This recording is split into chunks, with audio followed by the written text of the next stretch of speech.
Well, hello, and thank you for joining us today. We've got a very special conversation with you that affects every living organism on the planet, and that's how we breathe and how it affects not only our health but the inner workings of our body. To talk about this really important topic with me today is Dr. Scott Simonetti. Scott, thank you so much for joining me. Thanks for having me. Very excited. Thank you. We first met and talked on this topic. It was coming on over 5 years ago now in New York, and we really kind of you really blew my mind actually on how deep we can go with this breathing work. And before we kind of jump into that era, I wanted to take people back a little bit to can you tell us a little bit before you were brought into this whole area? You're a dental surgeon. What was your kind of stepping into thinking about how breathing affects the human organism?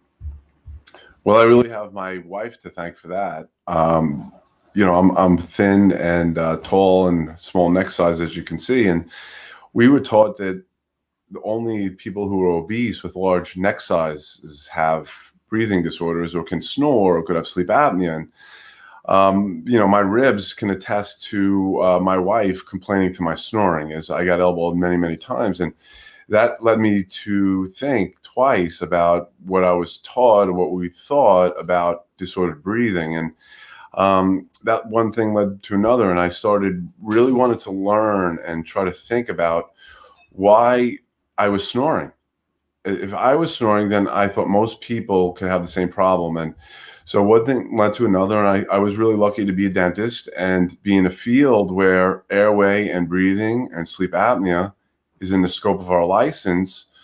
So not only was it going to help me personally and my wife so she didn't have to go on the couch anymore, it would help our relationship, but it would also allow me to learn and treat my patients and really have an impact in my practice. So one thing led to another, and I just really started to absorb everything I could learn and find and read. And, I had some great information really, really early on. I stumbled upon, for instance, John Lundberg, Nitric Oxide in Man, and realized, wow, this gas that they once thought was poisonous and harmful is not, and our bodies are producing it. And not only are they producing it, our sinuses are producing it at tremendous levels and tremendous amounts. And so I wanted to start learn about our sinuses, and I started looking at cone beams. And so then I stumbled upon orthotropics and John Mew and Michael Mew, and I started seeing that there's other people in the world who believe that the shape of our faces and our skulls and our our airways could be influenced by moving them. And so not only was I interested in things going on there, my father, Dr. Joseph Simonetti, was an early Witzig follower way back in the 70s and 80s. And he was one of the first ones, John Witzig, to be on moving the mouth and moving the air and moving the upper and lower mandibles. Really had an influence. And unfortunately for them at that time, they didn't know the great influence they were making on their patients, and that was the airway. They didn't have cone beams. They didn't have a way to look at the airway. So they had amazing influence on the airway for the patients that they helped, but they weren't able to really show or advance the cause. And it kind of had a stumbling block, and it wasn't always working in people's hands. So but that information is really actually about airways been around since the 1800s, and certain people have been able to find, certain orthodontists very lucky enough to find this information that's been out there that says that the shape of our skulls means a lot. And it's not only what we look like, but it really has to do with the way we breathe.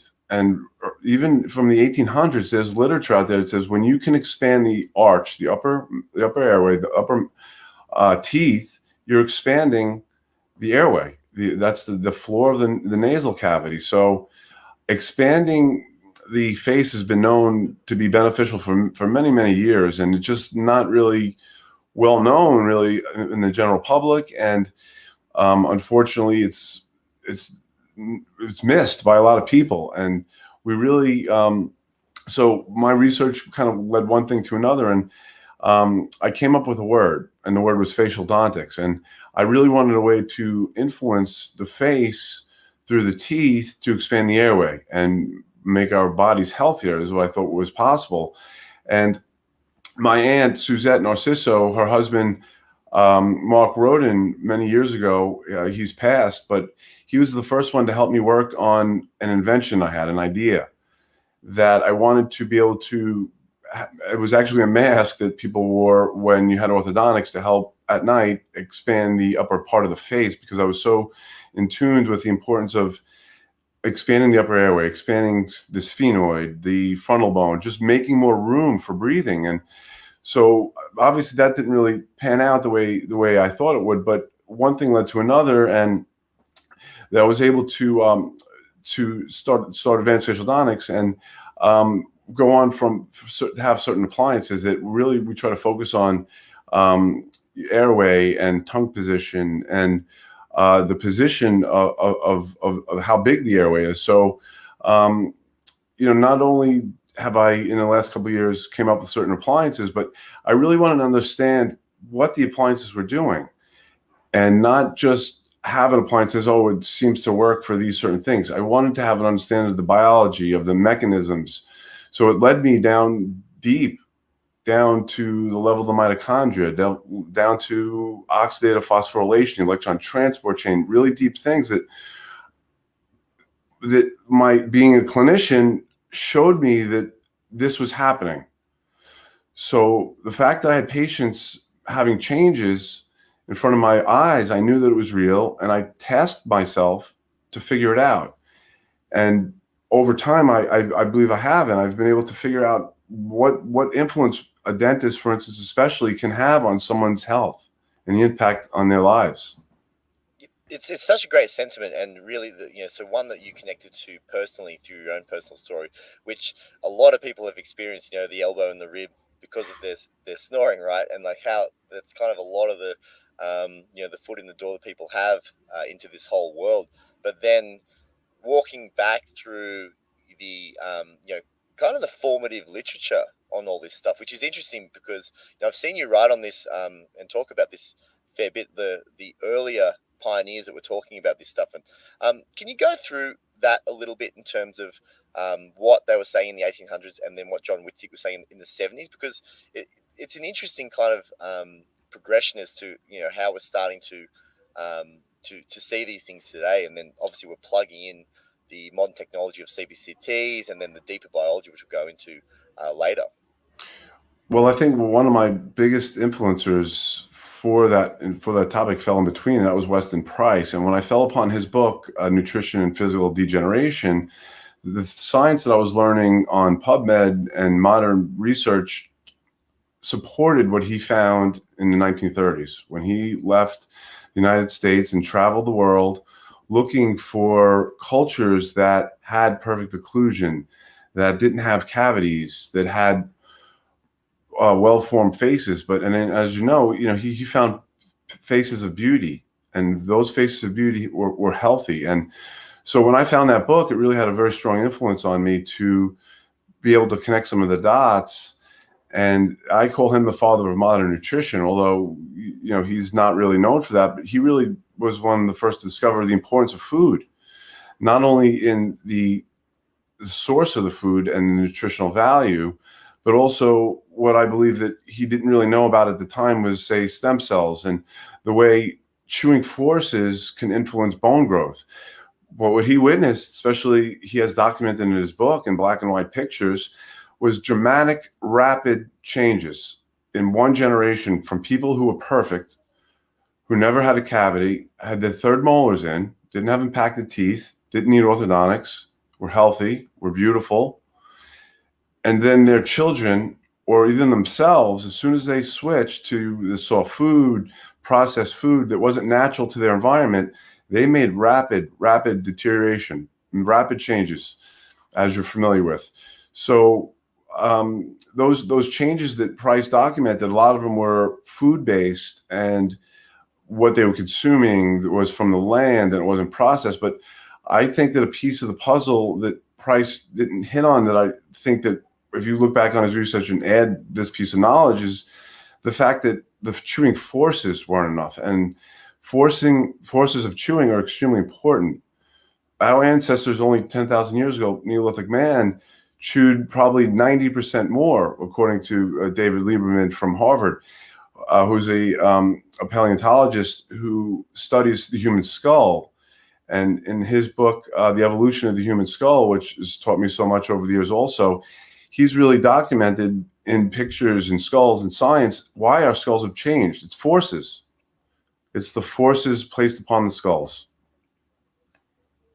And it makes so much sense when we think of it as a mechanical joint. You go to the gym to lift your bones, move your fascia and muscles, and things change. And it's strange that we've had that disconnection to the jaw, isn't it? But so this link between how our jaw develops and how we sleep and breathe is something that a lot of people, that they haven't really been told this, A, when they were growing and developing, but then B, their parents now, they're seeing it in their kids. How did you experience this, with your own snoring in terms of, obviously, what were your, obviously, besides the symptoms of your wife telling you you were snoring, how were you experiencing this poor breathing during sleep? How is it affecting you, and how have you seen that mirror in your patients? Well, looking back at it, I definitely had UARS, upper airway restrictive syndrome. I had a stuffed nose all the time. I was blowing my nose. My wife always complained about the tissues that were laying on the side of the bed, that I would wake up, I guess, in the middle of the night and blow my nose. I had Raynaud's syndrome. I had to drive to work in the winters. The tips of my fingers turned white, so I used to have the heat on high, and just to keep my fingers from turning white. I had terrible heartburn all the time. I had heartburn. My wife used to carry, thankfully, little antacids everywhere we went. If we were on vacation, she always kept them in a little package for me, and I needed them all the time. So those, looking back, and the snoring, that's UARS, upper airway restrictive syndrome. I had constriction of my nose, and my tongue was falling back, and it was causing fatigue and heartburn and those symptoms. But looking back, when I was able to treat myself with an appliance that actually made more room for my tongue, that's when I realized that the tongue was key. Having the tongue in a different position at night was what most modern people need. We all have faces that are smaller than they should be. We all have been eating softer foods. Our parents have, our grandparents have.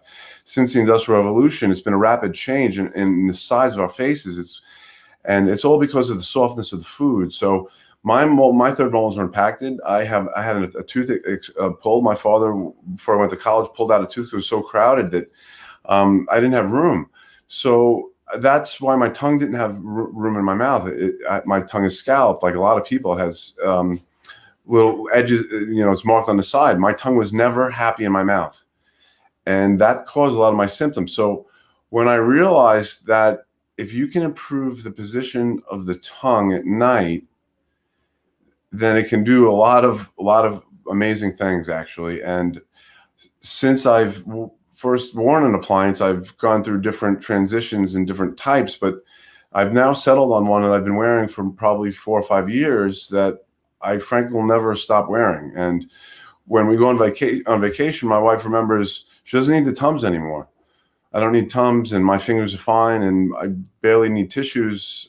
But she remembers my appliance because that's what my body craves, and that's what I wear. And because it repositions my tongue at night, and therefore, because my face is smaller, and that's the way I was born, and that's the way a lot of people have issues. Modern people, we all have our faces that aren't really optimal size. We need a little mechanical help, and we need to open the airway. And by opening it up, not only wider, vertical wise, but sometimes even if you wanted to expand it in some people is important. But for me, it was just opening my vertical dimension to allow my tongue a better position in my throat, which was not in my throat. And how do you see this? Because obviously you're talking about how people posture, um, you know, posture their jaws and their tongue, and breathing in general, and how that connects to the skeletal, the way they, um, you know, even their head position and things like this, sitting position. How do you see this in patients now in terms of, the sleep symptoms are often kind of, they're the ones that can come up, a little easier, where they're either not sleeping well, not breathing well, or a partner will tell them that they're snoring. But what are some of the craniofacial symptoms that you see? Are there pain or TMJ issues that Well, you first, see? the main symptom is actually fatigue. It's fatigue. That's the symptom that people will recognize, and that's disrupted, disordered sleep. Before somebody even transitions to sleep apnea, obstructive sleep apnea, which is well advanced into the disease process, they have a fragmented sleep. Well before that, a younger person, I had that in my 20s, looking back at it, and probably in my teens. And so when people have smaller faces and our teeth are not wide enough and our vertical dimension is not wide enough, then we're bound to have disordered breathing. And it happens to so many people. So really the key is to have children have their arches expanded and not have this problem early on. But unfortunately, it's not recognized by everyone, and people slip through the cracks. The lucky few have their arches expanded as young children, have all their teeth in place, no extractions, enough room for their tongue for breathing, and they're healthy, happy adults. But that's not the majority of people walking among us. And unfortunately, the majority of adults or older people miss that, and they need something. They need some kind of help. And the help is, because their faces and their occlusion and their arches are too narrow and too small, their tongue is not happy, it falls back in their throat. So the simple, quickest answer is to get their tongue out of the throat when they sleep. So by using an appliance that opens up the vertical dimension and allows their tongue to come forward without blocking the tongue, allows a lot of things to happen. And a lot of issues with people having not necessarily sleep apnea, but having this UARS. It causes what's called somatic syndromes. It causes a stress response to the body because there's a pressure that's built up in the thorax, in your chest, when your nose is stuffed. You can try it yourself. Pinch your nose and breathe in. You feel that pressure in your chest? That's the back pressure that people have every night, all night long, from congestion of the nose or from poor tongue posture. Anywhere you have a constriction in the airway, you can get this resistance to breathing. And those physics majors will know Bernoulli effect, where you can have a constriction upwhere in the airway, in the tube, whether that be the nose or the tongue area, and that's going to cause a collapse of the airway. The airway, the air goes quicker, and it causes more likely a collapse of the airway. And that's one of the problems that go on to eventually develop sleep apnea and pauses of breathing. Sleep apnea is 10 seconds of not breathing. That's a person who's very, very sick. But that person, if you roll back the clock 10, 20, 30 years maybe, they weren't pausing for 10 seconds. Their bodies were healthier, and their bodies didn't let them stop breathing for 10 seconds. Their bodies woke them up with either clenching, grinding their jaw, moving their position, a micro arousal. So they were healthy enough to actually wake up and not let themselves choke. But eventually, unfortunately, the body gives up in providing that extra effort, that clenching, the grinding, whatever effort they need. And then the body says, okay, I'll just choke for 10 seconds or more, 20 seconds, 30 seconds. And then, you can listen to sleep apnea tapes, and people, it's scary. They can stop breathing for 30 seconds. So how's that person still alive?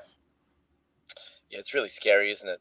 Dr. Simonetti, there's a question just popped up here that's quite relevant to what we're talking about now in terms of how people can find out if this is them. Natasha asks, will a sleep study help diagnose restrictive airways? How accurate are sleep studies? That's a great question. Well, obviously, sleep studies are very important for someone if stabilizing their jaw with a TMJ or treating that basic issue. If that's not effective, then most people do need to have their sleep analyzed.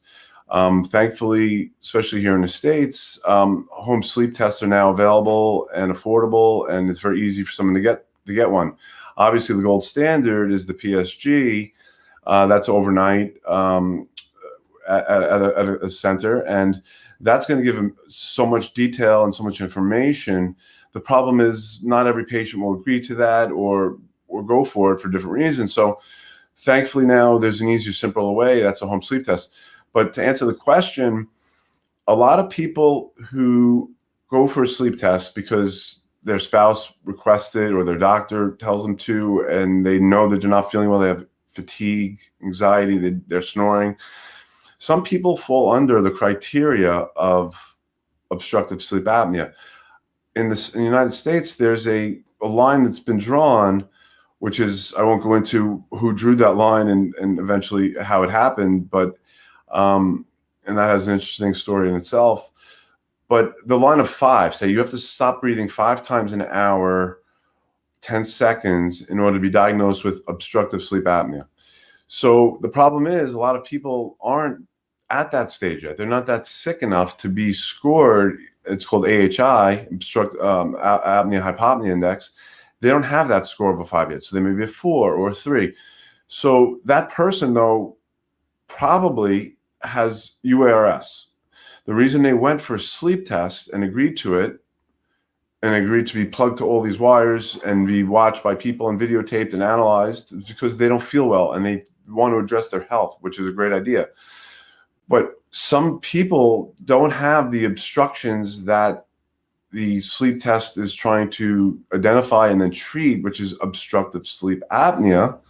They may have underneath that, which is UARS, or even less than that, just fragmented sleep. They can't sleep, they keep waking up, they have arousals, they have fight or flight, they have sympathetic.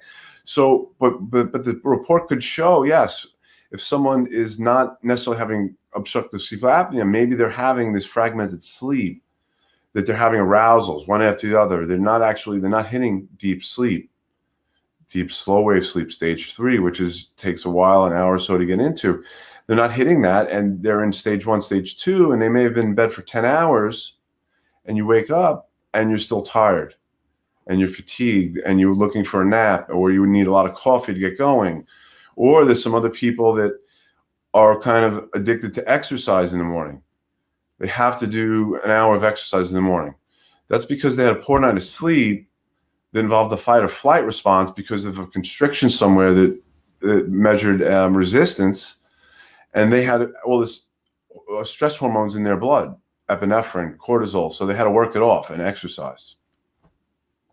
Yeah, it makes sense, doesn't it? And the symptoms really match kind of what you could describe as really stressful sleep. And when we're not breathing right, our body really doesn't get to go through all the processes. You mentioned the deepest stages of non-REM sleep, but a lot of people don't get these. And can you connect some of these symptoms that for instance, that you had to how the body breathes during sleep and what's actually happening when we breathe properly during sleep to regulate all these processes that the body should be doing? Great question. So it comes to kind of a couple of molecules, and a lot of people are familiar with oxygen, but one of the problems with not breathing correctly through the nose and having blockage somewhere where people are forced to then breathe through their mouth because their nose is stuffed, so then they have to take in air when they're sleeping like this.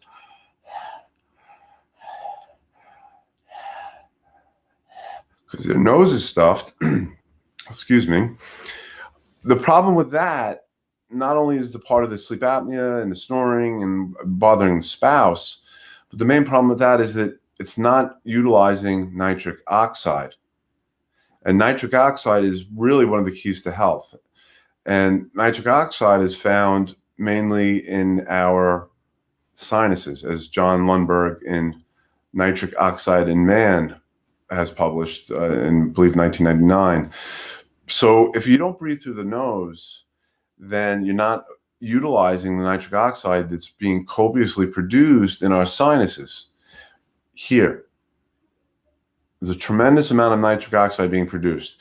And so when you breathe through the nose,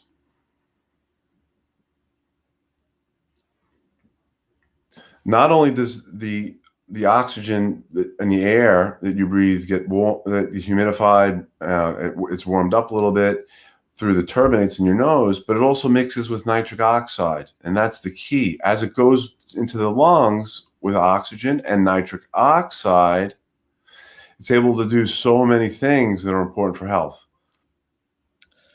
It's amazing that this wasn't that long ago. It's 20 years ago, and Lundberg's paper was really kind of the breakthrough into to show that there's a lot of nuances happening with respiratory gas exchanges, and then kind of really the journey from there was to really understand what was happening, what nitric oxide was doing in the body. Why would we stack this molecule in our sinuses, where it's you know almost the most accessible area that you're going, where you're breathing through, where you're supposed to breathe through, for the most part of your day. What are we doing with this molecule throughout the rest of the body? And can you just describe how nitric oxide um, assists in better respiratory transfer, and obviously we'll go through the deeper layers from there. So the main reason oxygen is important for breathing is because, well, first, not only does it kind of sterilize the air we breathe, nitric oxide is made in such high levels in the sinuses that we utilize in a nasal breath. The levels are so high that they're about 10 or even 100 times higher. That's what's used in a clinical lab in a petri dish to kill viruses and bacteria. So the intensity is such a high level. So that's one of our first lines of defense. So it's not only our skin, but it's our nasal breathing. That's our first line of defense for invaders. So not only does the nitric oxide itself have the ability to kill and disable invaders, but the nitric oxide stimulates the cilia, the little hairs, the microscopic hairs in our nose, the mucosa, and those cilia are very, very important for filtering the air we're breathing. So breathing through the nose and nitric oxide utilization through the sinuses as it gets drawn in through the nasal breath, so far as cleaning the air, and it's making sure that invaders are not making it deeper into the lungs. So the first thing it does is it protects the passengers, the oxygen. That's the goal, to get the oxygen into the lungs, protecting the passenger, and it's keeping the air clean. But then once you're able to utilize the breath of the nasal breath like that, then the nitric oxide travels with the oxygen into the lungs, and it gets to the capillaries. And nitric oxide is a bronchodilator, so it's able to increase the size of the arteries in our lungs. That means more blood gets to the lungs, and more oxygen is able to be transported to our blood, to the red blood cells that are waiting, that are being brought to that position. So when you don't have nitric oxide, you will have a breath that's not only a dirty breath that can bring in invaders and pathogens or dust or whatever. You're not utilizing the nitric oxide. So the oxygen not only is going to have a dirty trip into the lungs, it's also not going to make its deep descent that it's necessary to get proper oxygen into the bloodstream through oxygen saturation. So what we can measure in a lot of easy ways is the oxygen levels, and what that's really measuring is how well our lungs are functioning to get the oxygen onto the red blood cells, so then they can travel where they're needed throughout the arteries to get to the cells, to get to the mitochondria. But it's really the nitric oxide that facilitates that early trip into the deep parts of the capillaries that allow the optimum oxygen transfer to the red blood cells. This effect on the cardiovascular system, increasing blood flow, has also been linked to reversing atherosclerotic plaques too, right? So it seems that nitric oxide has this effect through the body where it makes the cardiovascular system run. And one of the better known applications of it is the drug Viagra, right? Which is the application for better circulation throughout the body. And it's interesting that we've kind of used it that way, you know, to help our circulatory system run. But there are many systems that benefit from nitric oxide, isn't there? Yeah, that's so when before nitric oxide was thought as it was poison mostly, but in 1999 it was considered the molecule of the year, it was called, and it was written in articles. And actually in 1998, I believe it was, the Nobel Prize was awarded to 3 separate laboratories that came up with the finding, basically at the same time, that nitric oxide was the molecule in our arteries that dilated, that opened them. And then for people who went to school before 1999, you would know that molecule as endothelial derived relaxation factor, EDRF. So that's what I learned. So I learned this thing, this EDRF was this magical thing that was able to do things inside the arteries. And lo and behold, that EDRF was nitric oxide. So that, lo and behold, nitric oxide was then awarded the Nobel Prize for their findings in that.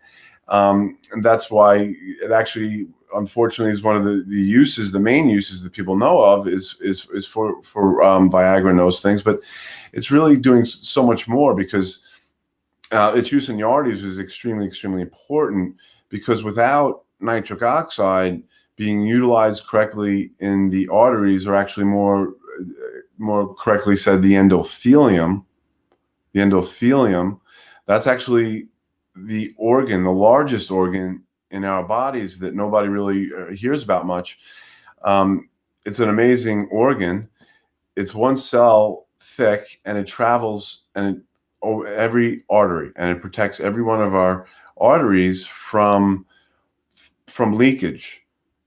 So it's there to protect things from coming out of our bloodstream that are not supposed to.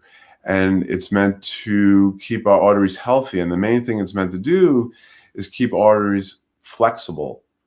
Because when our heart beats, the arteries have to be ready for that. A static artery cannot deal with a flexing of a heart. A static artery will burst. So the arteries actually create nitric oxide in a pulsating manner that corresponds with our heart rate, and that goes throughout our whole system, and our bodies amazingly do that. And so when our heart pumps, and it's pushing the blood through the arteries, trying to get to the capillaries deep within inside our bodies, trying to reach each one of our cells, it's nitric oxide that lets that happen. And amazingly, our bodies do that without us thinking about it. And that system that's in place, unfortunately, is being misused by modern people for different reasons, whether it be from poor nutrition, whether it be from poor physical activity, or whether it be from disrupted sleep.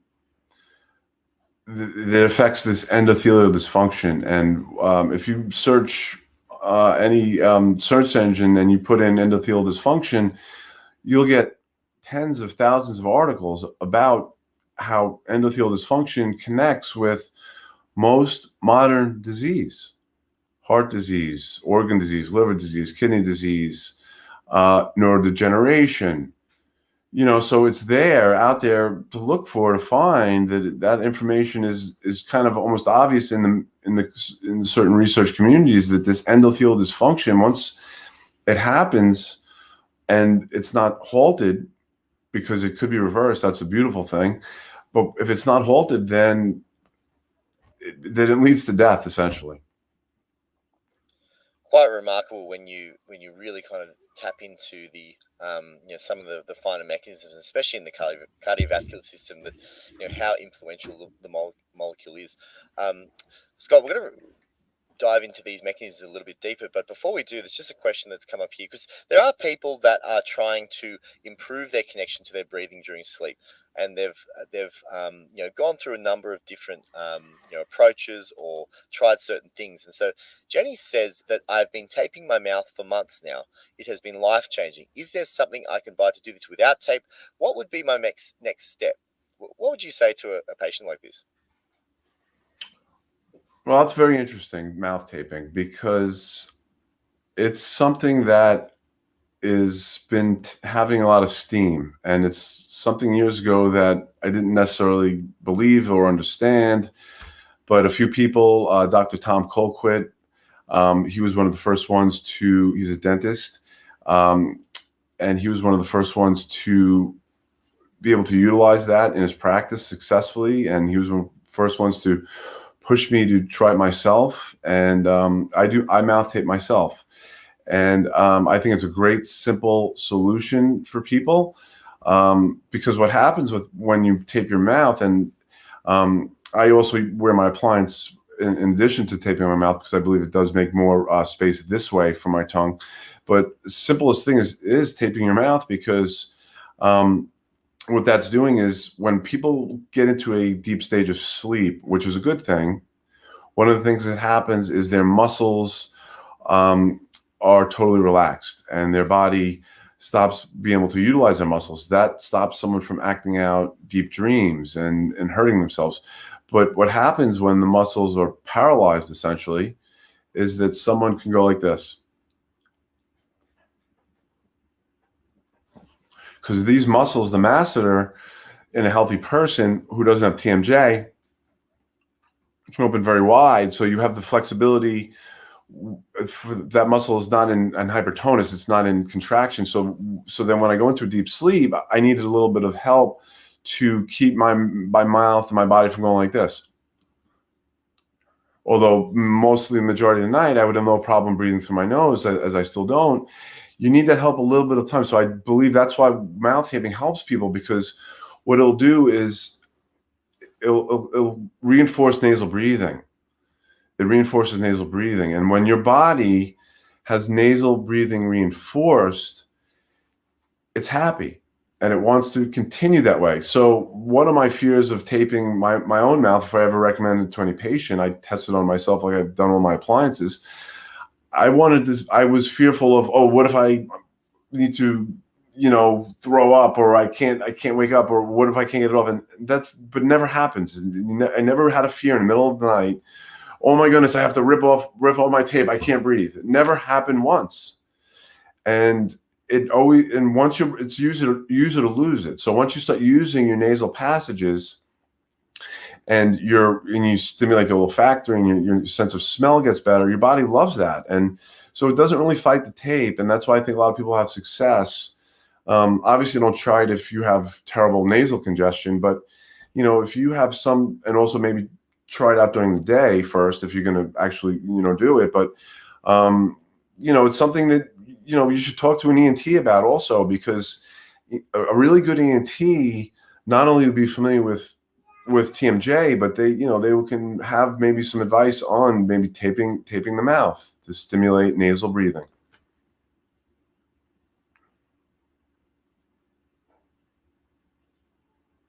Sorry, Scott. And the other good point you brought up earlier was that the tongue posture and the position is crucial to supporting the airway. So people getting connected to how they use the muscles to support the oropharyngeal area of the airway too, maybe a long-term way to help support the airway on top of taping. Yeah, I found the only downside I found to taping, I struggled with it at first. When I sneeze with the tape on, that's kind of like a whole disaster, because it's like the tape's got to come off quickly. But otherwise, I love tape. Yeah, I tape myself as well. But it's always kind of an individual thing. And as you say, people should always talk to their practitioner. Scott, the benefits of nasal breathing, especially during sleep, is connected to this molecule of nitric oxide. You mentioned that in the nasal sinuses, it is a powerful immune regulator. This is something that people are really thinking about today. How is this immune connection? Because the lungs are one of the more significant immune organs in our body. We don't really consider it that way. How does nitric oxide play into this defense system that we have against pathogens? Well, obviously, if you talk about viruses or bacteria or any pathogen you want, hopefully the breath you take that goes into your lungs has nitric oxide not only with it, but also it's traveled through the nasal mucosa or the cilia, because they will trap these pathogens.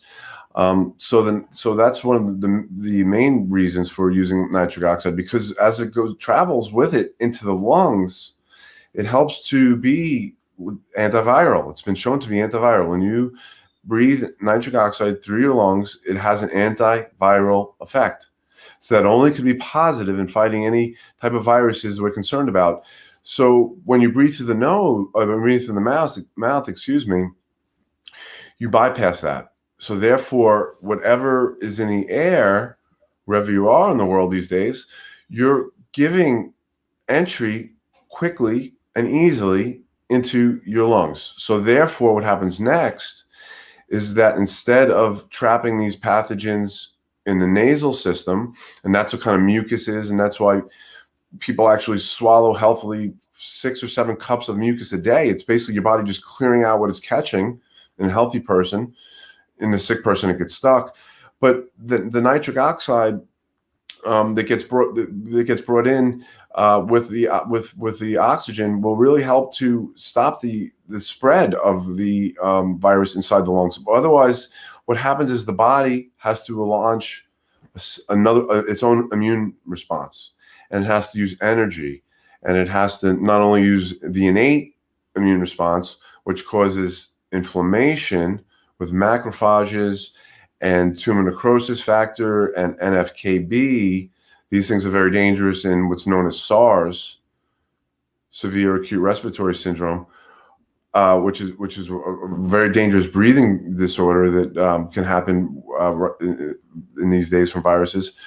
But the nitric oxide kind of helps to corral that from happening, and it allows the body to be use the first line of defense instead of having to then rely on an immune response, which starts as innate and then will go to a cell-mediated and humoral immune response, which is then again more taxing, more energy expending on the body, and then obviously more inflammation.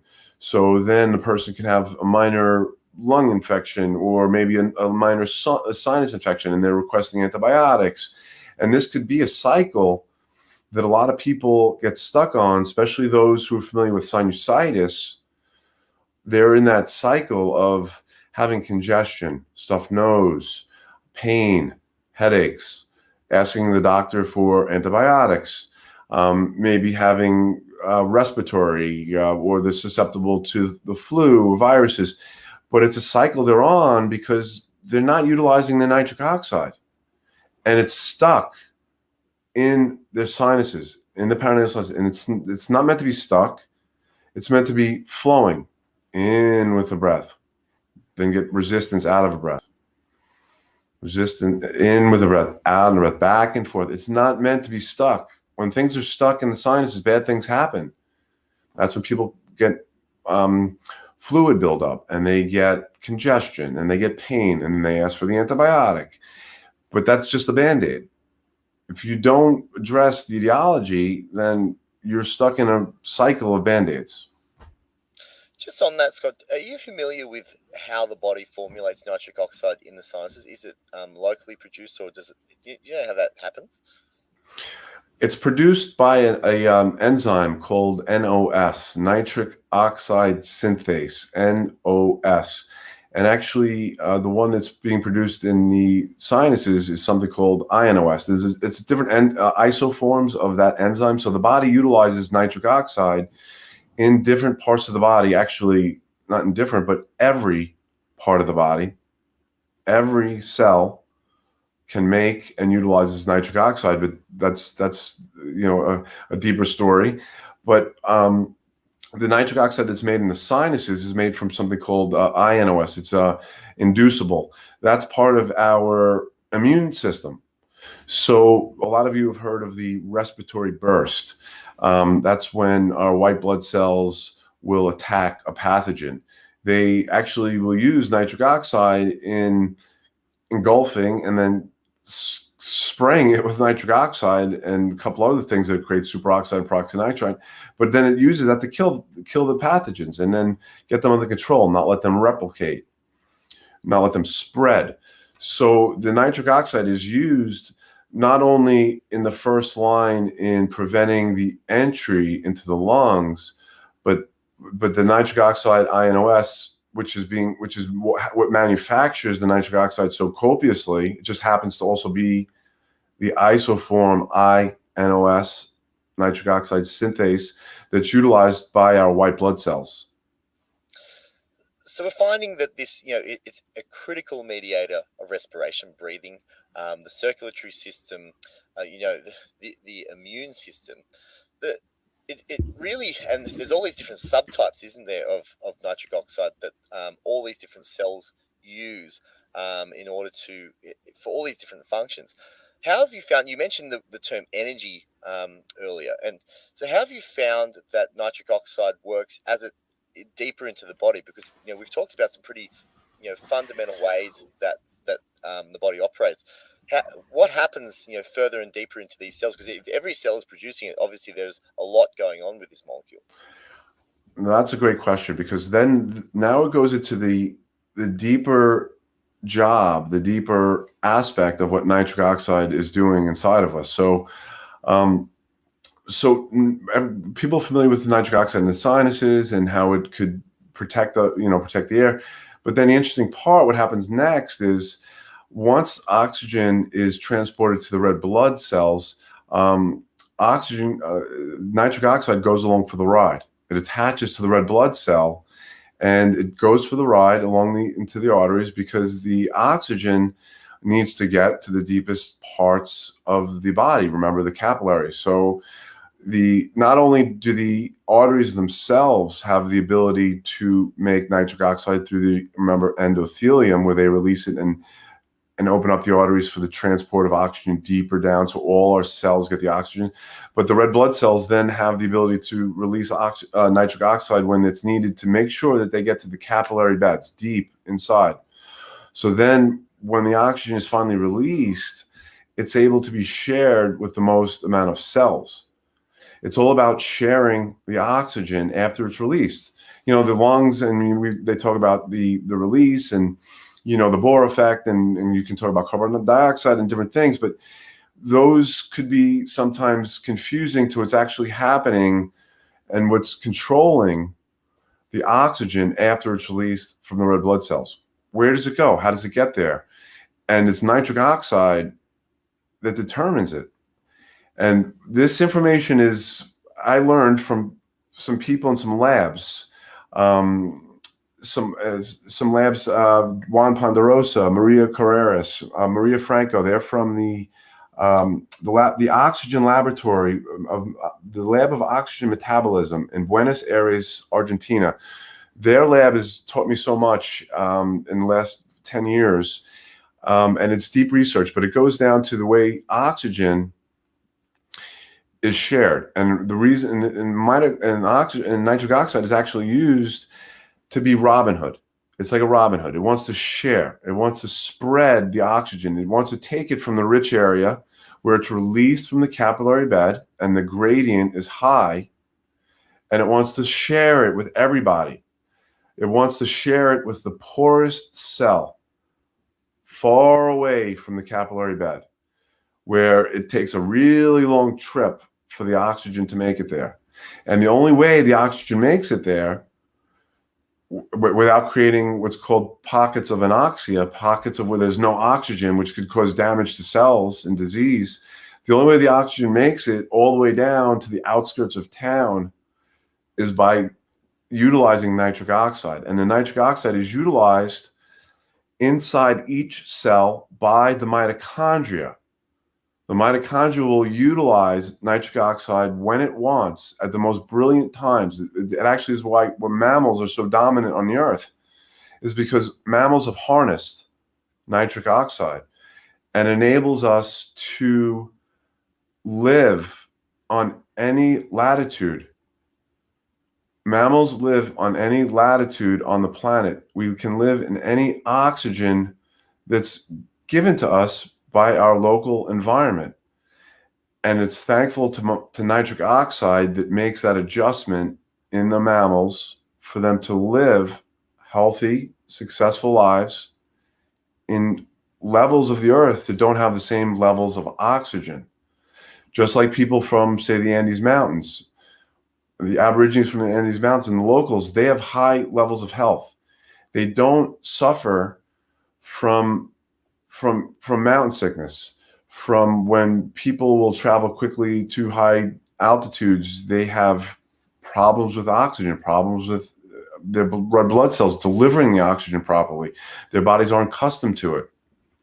So there's people who have been living for thousands and thousands of years on the planet Earth that have adapted their cells for oxygen delivery when the oxygen isn't as readily available as to us at sea level.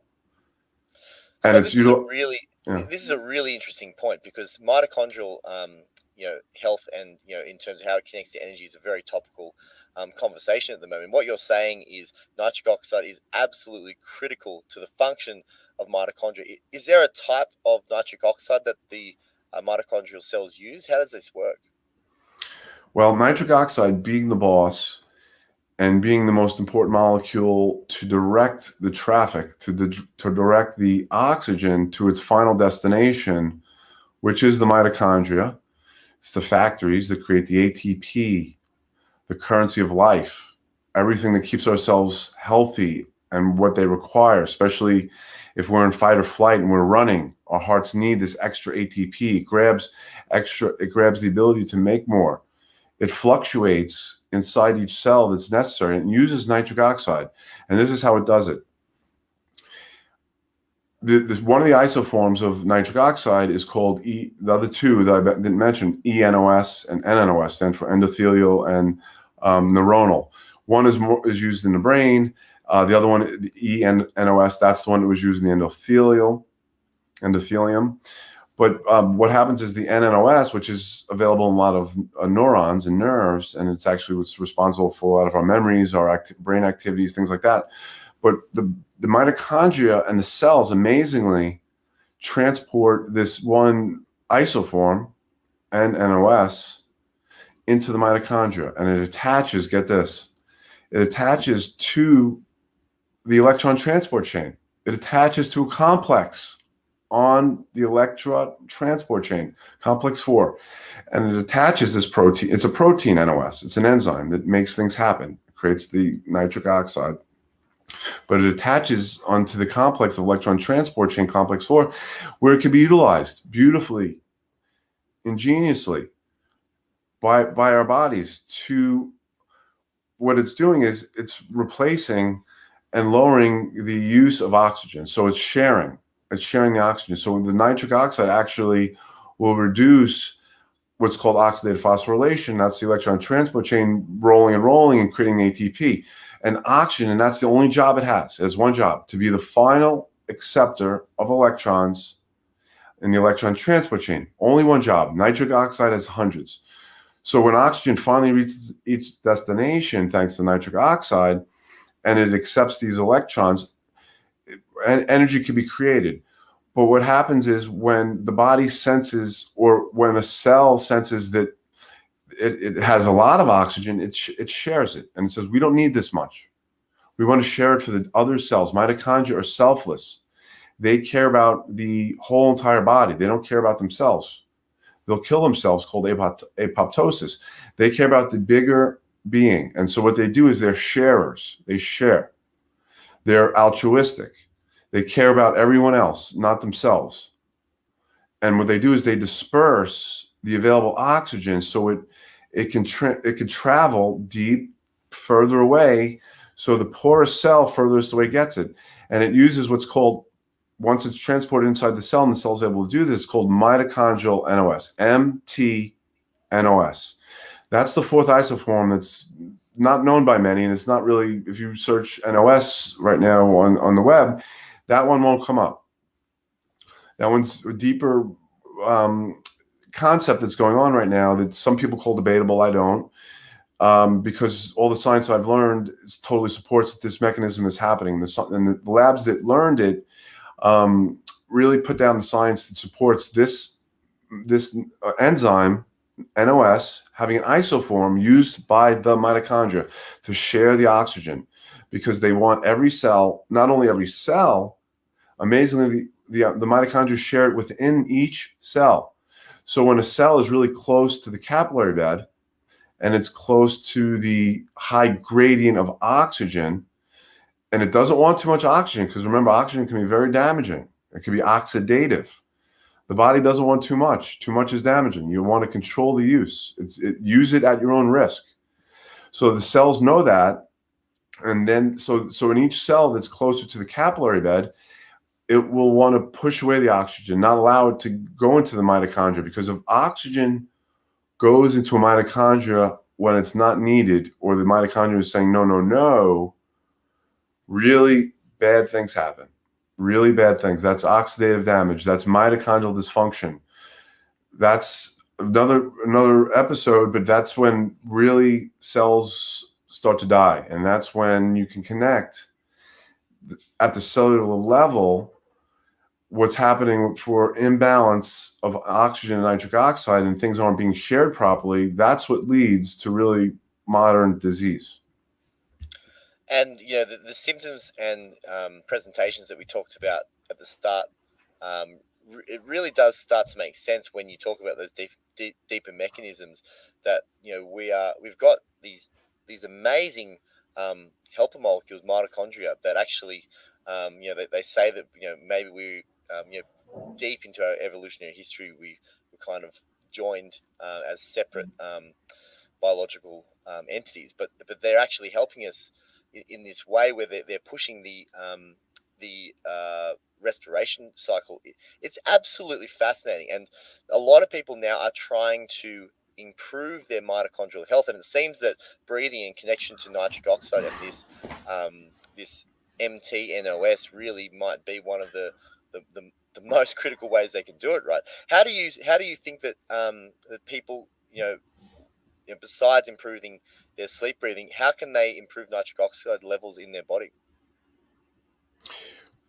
Great question again, Stephen. Really, the obvious and the simplest answer is to really optimize your nasal breathing, because once that's the first step of nitric oxide having a balance with oxygen at the cellular level. It starts with nasal breathing, and that's because when things start properly through the nasal passage and into the lungs, and the transport of oxygen is optimal, then proper things happen along the line, especially when nitric oxide jumps on board with the red blood cells and the endothelium is working properly, and the red blood cells can make it to their deepest, darkest destinations. And then the mitochondria could share it with all their friends.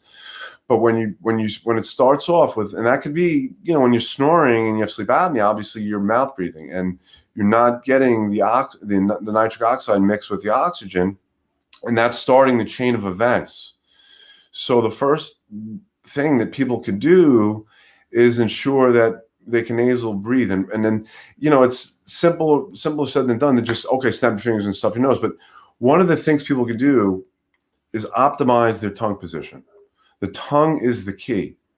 Not only is the tongue the key to the access and then the access point to our major, most important nerve in our body, the vagus nerve, but it also is able to calm our fight or flight in the sympathetic. So that makes a big influence, I believe, in what's happening in our sinuses, in our noses, because the majority of people patients I see who are on fight or flight, who have disrupted sleep, disordered sleep, fragmented sleep, headaches, jaw pain, their tongue is choking them. And then once you could create a way to allow their tongue to take a better position, then a lot of things fall into place for their health. Not only is their vagus nerve potentially stimulated because it has the ability to come forward, and that's due to the key muscle, the palatal glossus muscle, That's the muscle that's the only muscle in the tongue that's innervated by the vagus nerve, and that elevates and lifts the tongue. So when someone has the ability to put their tongue out, like say Michael Jordan, and make a game-winning shot, when Michael Jordan stuck his tongue out, he was stimulating his vagus nerve. He was calming his fight or flight, calming his nerves, calming his mind, getting his reflexes ready to hit the game-winning shot. The vagus calms the fight or flight. So that's kind of the key entry into people starting to quickly and easily feel better. You try to, vagus nerve stimulation is pretty hot right now because it's considered a way to calm what's called the cytokine storm, which is happening now in SARS and different breathing disorders.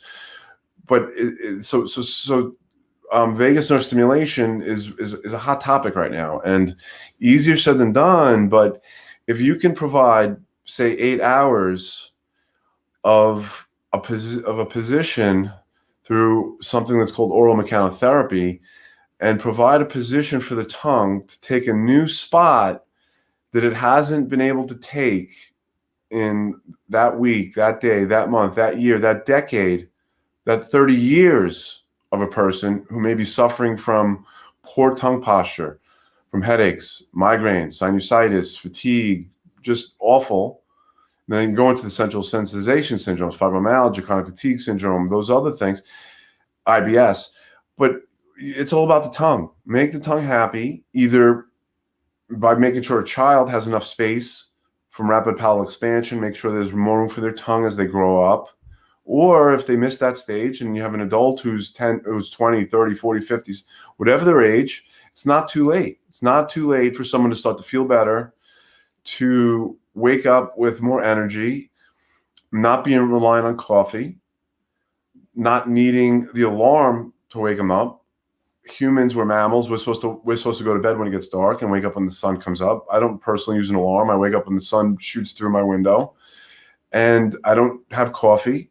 My staff will tell you my first sip of coffee is about 10:30 when my stomach starts to growl, and I have a little energy bar, granola bar, and I have about this much coffee, and that's about the only coffee I'll drink maybe the whole entire day, because I believe I've been able to optimize my tongue position and my sleep when I sleep, and my wife, my ribs feel amazing. They don't get elbowed anymore.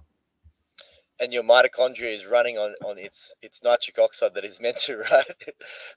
Dr. Simonetti, it's such a great story, and we're going to have to follow this down deeper at another point because there's so many more topics there to talk about. But thank you very much for sharing these deeper, the deeper ways that breathing and nitric oxide really affects our energy and health, and obviously how the day-to-day placement of our tongue can help us access these modalities that really our body has, and for your own story. So thank you very much, and it was great talking.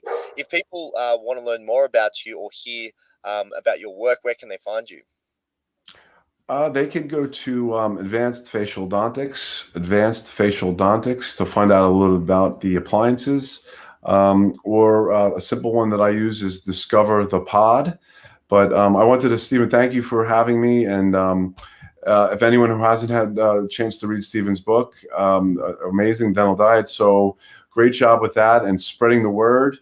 I know this is Friday morning by you. It's Thursday dinner time by me. I'm about to grab something to eat. So really, my hat's off for the amazing work you're doing and the way you're spreading the word and the importance of breathing and the impact the dentist, you and I, that we can have on patients' lives. So thank you for everything you've done. Appreciate Dr. Simonetti, and the conversations like these are really, that's really what's driving me. I love hearing, about people like yourself that have really kind of pushed the envelope on what we can understand about the body. So I'll let you get some dinner. Thank you very much again for sharing an hour with us, and we'll have to do this again soon. Thanks again for having me, Stephen. Be well.